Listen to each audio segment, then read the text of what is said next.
څومره ښکلی لفظ دی. چې مشکلات ډیر زیاتی، پریشانی ډیری، اشد ضرورت پیسو ته او انفن کې چې کم دی نو ته وایې کار وشي نو بیا زر پرې وایه.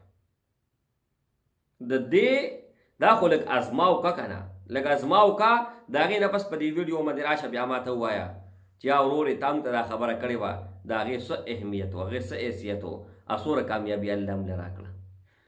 نحمده ونصلي على رسوله الكريم، اما بعد فاعوذ بالله من الشيطان الرجيم، بسم الله الرحمن الرحيم. السلام علیکم ورحمة الله وبرکاته. امید لرم چې تاسو ټول به ښه یئ، ښه به خوشحاله یئ، او چې کوم ځای کې هم یئ الله جل شانه د تاسو ټول خاص خاد آباد اور خوشحاله ساتي. زما عزتمندو په دې ویډیو کې یو مختصر عمل در کوم. عمل مختصر دی خو کمالی دی، او داسې کمالی دی که ستاسو په زندګۍ کې بندشي او رکاوټي، دشمنی، حسدی، بغضی، جګړې، پریشانی، مالی لحاظ سره پیسې نشته، کاروبار نه چلیږي، د بچو واده نه کیږي، بهر ملک کې کاغذونه نه برابریږي.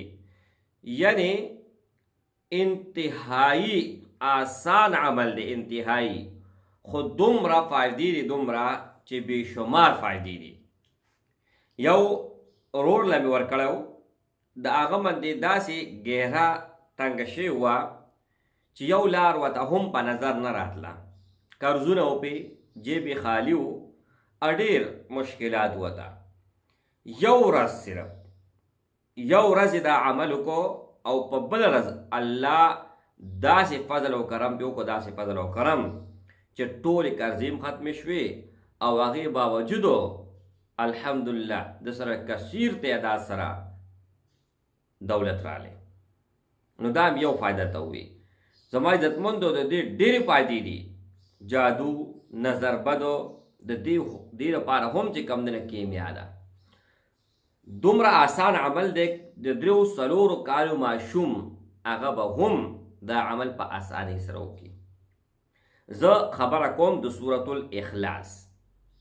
د سورة الاخلاص په باره کې عمل در کوم، خو د دې پاور او د دې طاقت په تاسو ته اول خیم، د هغې نه پس په تاسو څنګه عمل کوئ او څنګه به کامیابي حاصلوئ په یو ورځ کې دننه انشاءالله تعالی هغه بیا تاسو ته دې پسې وه. زما عزتمندو یو واقعه داسې ده چې نبی کریم صلی الله علیه و آله وسلم څخه مشرکین مکه رالل او هغې په دې نیت رالل چې مونږ دا پیغمبر ته داسې سوال وکړو د ده نه چې دی لاجوابه شي، دی هم له جواب نشي راکولی او د سره جواب نی. خو هغې بېوقوفو ته دا پته خو نه وه که نه، که نبي کریم صلی الله علیه و آله وسلم څخه د یو خبرې جواب نی نو الله جل شانه مدد له فی الفور جبرائیل راولیږي او هغه په ذریعه سره الله جل شانه چې کوم دی نو هغې سوال چې چا کړی د هغې جواب ورکړي. او په دې موقع کې هم دقه شان شوي و. دا صورت د یو لفظ نه وته دی او هغه لفظ دا دی توحید. دا د توحید د ډک دی او د توحید په بنیاد باندې نازل شوی دی چې کله نبی علیه الصلاة والسلام څخه کفار رالل، مشرکین رالل، ورته ویو چې زمونږه د عصب نسب پته شته، زمونږه پلار څوک و، زمونږه نیکه څوک و، د هغه پلار څوک و، دغه شان زمونږه دا زوی دی، د هغه بیا دا دی، د هغه بیا دا دی، لکه د زوی پته ده، نصیب پته ده، د کړوسي پته ده، د کوسي پته ده، مثال که نه. دغه شان زمونږه پلار بیا نیکو بیا ټر نیکو، دغه شان زمونږه نسب ټول معلوم دی، خاندان زمونږه معلوم دی، هر یو شی واضح دی. آیا د الله خاندان واضح دی؟ د الله مور پلار څوک دي؟ الله د چا نه پیدا دی او اولاد شته او که نشته او که شته نو کم اولاد دی؟ نو نبی کریم صلی الله علیه وسلم هغه وخت خاموشه شو. ځکه چې د وحي انتظار کو او مشرکین کفار چې کم دي هغه ډیر زیات خوشاله شو چې مونږه پیغمبر لاجواب کو، خو نه، الله جل شانه مدد فی الفور راغی او جبرائیل اوی سوی قل اوایا اے پیغمبر اے نبی علیہ الصلوۃ والسلام هو الله احد چې الله تنها دی، یک یو دی. احد معنی چې کوم دی یو دی، د دې مثل او مثال نشته. کوس مونږ وو واحد نو بل کس هم واحد کېدی شي، دریم هم واحد کېدی شي، هر یو انسان واحد کېدی شي. یعنی مثال کے طور پر مونږ وو دا واحد انسان دی چې دا ویډیو جوړه کړی دا پلان کې واحد انسان دی چې د په دنیا کې لومبه موبایل ایجاد کړی دی. دا پلان کې واحد انسان دی چې د کمپیوټر ایجاد کړی ټول نړومبه. خو د قیامت د سبا پورې څوک دا نشي ویلی چې دا احد انسان دی چې د دروازه ایجاد کړی دا احد انسان دی چې د خخت ایجادي کړی دی. مثال کنا نو احد دا صرف اور صرف الله بس، د الله نه ما سوا احد څوک کېدی نشي، واحد کېدی شي، احد نشي کېدی. نو سویا قل وایا نبی علیہ السلام هو الله احد چې هغه الله چې کوم باره کې تاسو مان سوال کوئ تاسو کوئ نو هغه احد دی.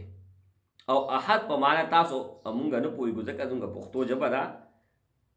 هغه عربي وه، انا هغه د دې تفصیل کې او د دې گہرائی کې ورسېدل چې احد معنا څه ده. ورپسې الله الصمد، الله بې نیازه دی. دا تاسو چې کوم تپوسونه کوئ یا زما باره کې څه وایي یا چې کوم دی نو زموږ د پیغمبرانو یا نبي علیه السلام په باره کې څه وایي نو الله څه وایي زه بې نیازه یم، وایي که نه، هېڅ پروا نه لرمه چې څه مو خوښه یې هغه وایي. خو د حساب کتاب چې کوم دی نو ورځ مقرر ده. موسی علیه السلام د یو ټکي د دې یو الفاظ الله الصمد د دې پاور ګوره، الله الصمد پاور ګوره. موسی علیه السلام کوی طور ته به ته الله سره به خبرې کولې. نو یو پیرا د دوی والده محترمه زوی په وډیره او موس کې وته مشکلات و موس به په ګرانه کو.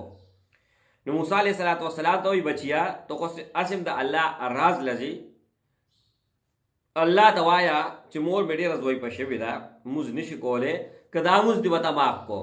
او دا واقعه ما حضرت مولانا بجلیګر رحمت الله تعالی علیه هغې نه ما اورېدلې ده، هغه ما استاذ هم دی. ښه نو موسی علیه السلام الله څخه لړ او ورته وویل دغه شان زمونږ والده ډېره ضعیفه ده او موز نشي کولی، ډېر په تکلیف یې کوي، که تاسو ورته معاف کو الله یې معاف دی. موسی علیه السلام کور ته راغی دغه شان والدې ته ووایي.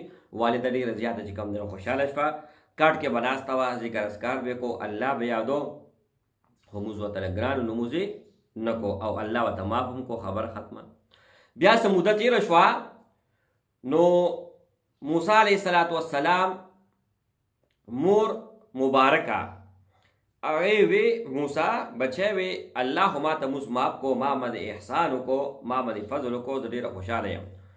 خو الله ته وایه چې یو ښایسته نوم دې راته وښو چې په هغې تا یادو.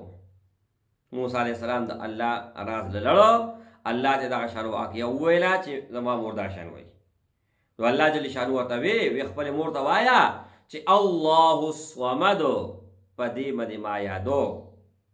چې څنګه موسی علیه السلام راغی مور بی بی ته تپوس وکړو، وی بچی تپوس پې وکړو د الله نه، وی او مور یې ومې کو وی څه وی الله ویو چې الله الصمد په دې ټکې باندې ما یادوي، په دې زه ډېر خوشحالېږم. نو چې څنګه د موسی علیه السلام مور بی بی دا لفظ واورېدو الله الصمد एकदम د کتنه ټوپ کو راو غورځېده او توبه مې دې بچې یو موز به هم د مرګه پورې ما دغه پرېنهده.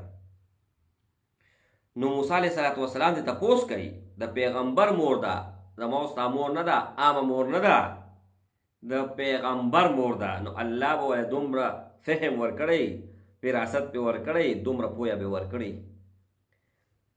موسی علیه السلام ورته وی مور څه چلو شو؟ وی بچې الله الصمد معنی څه ده؟ الله الصمد معنی دا ده چې الله بې نیازه دی، الله بې پروا دی. که قیامت پر ورځ جهنم ته روانه کړم هغه خو بې پروا دی، نو بیا به زما څه کېږي؟ د هغه نه څوک تپوس کولی شي؟ هغه خو شهنشاه دی، د باچاهانو باچا دی، هغه نه خو څوک تپوس نشي کولی. نو زما عزتمندو اکې لفظ نه چې څنګه دا لفظ واورېد الله الصمد د اکې وخت نه د اخري موز اخري ورځه پورې د مرګ پورې موسی علیه السلام مور بیبي یو موز هم پرېنښود. نو هغې ته پته وه چې د دې اهمیت د دې لفظ څه دی، د دې ګهرایي څه ده، د دې پاور څه دی. ما او تا خو چې کوم دی ړانده میان یو ړانده یو په دې باندې نه یو که دا دنیا هم چې کوم دی نو د نعمتونو نه او د رحمتونو نه ډکه شي نو موږ ته نه ښکاري. موږ به څه پوهېږو، موږ خورو اسکو بس تقاضا کوو خبره ختمه. خلک خو هغه چې د علم سمندر او په لفظ یو لفظ کې به سمندر تلاش کو، او موږ په سمندر کې یو لفظ نشو تلاش کولی. نو زما عزتمندو ورپسې بیا کفار د هغې ته بیا په دې آیات کې جواب ملاویږي چې لم یلد ولم یولد، الله نه څوک پیدا دی او نه الله د چا نه پیدا دی. څومره ښکلی لفظ دی. زه چې کوم دی نو چې سهار لمونځ کوم او واک کوم بچي را سره وي نو ورته وایم بچې 200 پیرې سورة الاخلاص وایي. زه خپله هم الحمدلله زما معمول دی روزانه سهار لمونځ د پس 200 پیرې وایم کم از کم. چې مشکلات ډېر زیاتې، پریشانې ډېرې، اشد ضرورت پیسو ته او انفن کې چې کوم دی نو ته وایې کار وشي نو بیا 1000 پیرې وایه. د دې دا خو لږ ازماو که که نه، لږ ازماو که د هغې نه پس په دې ویډیو باندې راشه بیا ما ته ووایه چې یا ورورې تا موږ ته دا خبره کړې وه د هغې څه اهمیت و، هغې څه حیثیت و، څومره کامیابي الله هم له راکړه. نو زما عزتمندو بیا آخري آیات کې چې کوم دی نو الله دا وایي چې صرف اور صرف زه یم، زما عبادت په کوئی ښه د بل چا عبادت په نه کوئی. د عبادت لایق صرف اور صرف زه یم. دا تاسو چې بوتان ته سجدې کوئ، بیت الله تاسو 365 بوتونه چې کوم دی نو ډک کړی دی، دا هر څه چې کوم دی نو باطل دي ښه. الله چې کوم دی نو احد دی او د عبادت لایق هم ډک دی. نو زما عزتمندو اول او آخر 11 پیرې درود شریف وایي، 200 پیرې د سورة الاخلاص وایي. د دې کمالات وګوره بیا 313 پیرې هم ویلی شي، خو کم از کم 200 او زیات نه زیات 1000 پیرې.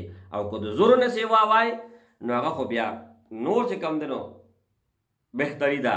او نبی کریم صلی الله علیه و آله وسلم ارشاد مبارک دی چې کوم انسان 3 پیرې دا صورت ووایي که نه نو د هغه په اعمال نامه کې به الله جل شانه مکمل د یو قرآن مجید ثواب ولیکي. نور څه پکار زما عزتمندو؟ دومره الله مهربانه دی چې دومره الله مهربانه دی نو لوګون ته کې مونږ کې هم تړپ پکار دی. مونږ کې هم لږ د الله سره، دین سره، قرآن سره او نبی علیه السلام سره مینه محبت پکار دی. که دا ته په شوق سره وای، په محبت سره وای که نه د هغې انداز بیا بل دی. زما عزتمندو که زه ټوله ورځ کښېنم او د دې فضایل درته بیانوم که نه انو والله که دا ختم شي. خو زما عزتمندو د نن ورځې نه چې کله تا دا ویډیو واورېده که نه او ته چې مکمل ما ته اجازت ملاو شي د نن ورځې نه والې چې څو پورې ستا ژوند دی روزانه وظیفه دا ده. حضرت مفتی زروری خان رحمت الله تعالی علیه وایي وظیفه هغې ته وایي چې هغې کې دوامي، یعنی همیشه هغه وظیفه ته کې د لوی الله په نوم سپارم. د الله په امان. السلام علیکم ورحمت